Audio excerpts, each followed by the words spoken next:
leg feel? Leg feels fine. Good enough to practice. I think with any bone injury, it's kind of, just see how it feels, but it feels good.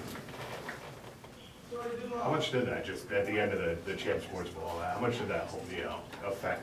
Because you still played well, obviously, towards the end.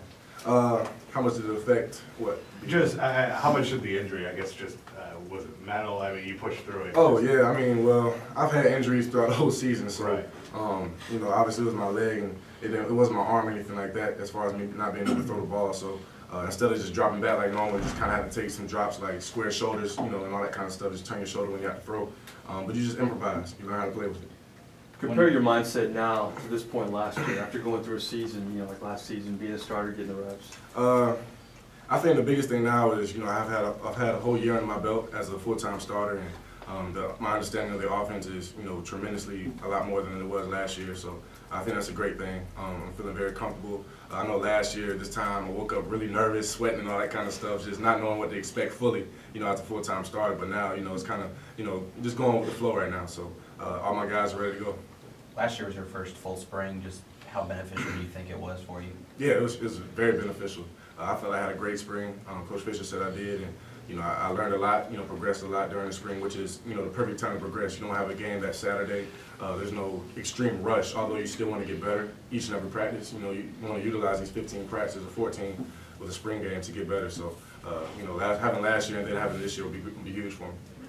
I know it's tough breaking in all the freshman offensive linemen, but Coach Fisher says that's actually going to be a positive now because of the experience they had last year. Right. What do you expect from your line this time around? Yeah, I expect communication. I expect leadership from those guys, and not just kind of being, not necessarily followers, but I expect those guys to speak up. When they have, whether it's a problem or, whether they want to give props to somebody, I think that they should be able to speak out and, and give their opinion on how they feel. Whether it's on me or on the receivers, I've always felt like the linemen, are kind of like our anchor as far as our offense. So if those guys are playing well, we're all going to play well. And EJ, this is your 5th year in the program. You've obviously been a leader for a while, but is there anything different about being a senior? I wouldn't say it's different. At least I don't know any differences yet. I can't really say it's any difference. No, EJ, any particular aspect of your game that you feel you're going to concentrate on, that you want to improve? One single thing you could. I think the biggest thing is just getting settled. Obviously with our line getting a lot better this year, and all the guys are healthy right now, so I think just getting used to our starting line and just trying to carry that over into the summertime. You had a chance to throw with, I'm sure, with Willie lately. How nice is it to have him back? Yeah, it's great having him back. A guy that can just go up and attack the ball. You just give him an opportunity to catch the ball, kind of like KB. He's not as big as Kelvin, but he can definitely go up and get the ball. And it's great to have him back. The morale of our receivers is extremely high right now. Those guys are ready to go and they're hungry. You guys had such high expectations entering last season, as high as this program's had in a while. What did you learn from having that kind of pressure that can help you, maybe having that expectation level again this year? Right.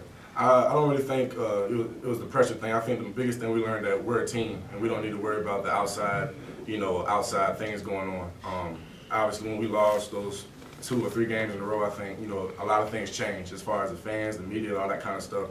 Things kind of went downhill, and then we kind of united as a team. We had some injuries, and guys came back, and we were able to win however many games it was in a row. So I thought that was pretty respectable of us to come together after those 3 losses, and then still put forth a good effort and get a good win in a bowl game. So I think that's the biggest thing we learned: just to stick together as a team and not necessarily read the newspaper clippings and all that kind of stuff. EJ, you mentioned Kelvin a little bit. Just talk about what it's like throwing to a 6'6". What are you? He's right. 240 yeah. wide receiver. Whatever he is, kind of like throwing LeBron James alley-oop. You always know he's going to come down with the dunk, So it's going great. He's gotten a lot better with his route running too. He's not just going to run goals and fades. And although that's something we'll use, the guy's huge. So that's something that's going to be easy for us to do with him. But he's also gotten better at his his in cuts, out cuts, and things like that. So he's becoming a better receiver all around. You talk about Rashad. The coach was saying a few minutes ago that he's one guy they want to get more touches with the ball. You talk about what the offseason we've seen. Right. Yeah, definitely him and I would say Nick O'Leary. 2 guys we definitely want to give more touches, give them an opportunity to make plays with the ball. But Rashad specifically, he's done a great job. His body's gotten bigger, he's gotten stronger. Obviously, he's extremely smart. He was smart as a freshman last year, so this being his sophomore year coming up, I think he's going to be even better for us. And I think he's got it. Once you give him the ball, man, he can make a play for you. You can take it 60 yards or whatever. So He can also run down the field. You can drop it over a DB because he can stack up on a defensive back and get in front of him. So poses a hard matchup for DBs out there. You talked to us last year about just how much is on your plate as a quarterback in this offense, but now, has Coach Fisher even given you more toys to play with, or does it still feel like the same offense for the most part? I think he's giving me more toys to play with. I think because we have so many weapons.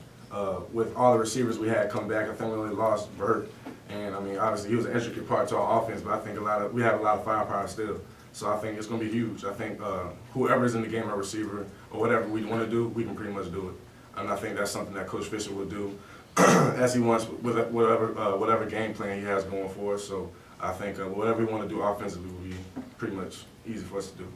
How about freedom on checkoffs and things like that, EJ? You expect to have more responsibility there? I do, but I think a lot of times when he calls the plays, we won't necessarily have to check out. I think they do a great job during the week, game planning and knowing what the defense is going to be in. So the original calls a lot of time are what we need to be in. EJ, you got a new tight end on offense this spring in Dan Hicks. I mean, he's a great athlete, obviously learning that position. Just talk about what it's going to be like having him out there. Yeah, it's been great. He's been catching the ball well. Even before he was coming over to tight end, he would always come out and catch balls with us when we'd be warming up and all that kind of stuff. And I always thought he had great hands. So Dan's an ex-basketball player too. So I think that'll be huge for him. You know, being able to use his body, boxing guys out when he's running routes and things like that. So I think he'll do a great job. EJ, with the kind of talent that's been brought into the program over the course of the last couple of seasons, it seems that you're right on the doorstep of going to the next level. How disappointing will it be for the team if you can't get up there? Yeah, it'd be extremely disappointing, man, because it's my last year.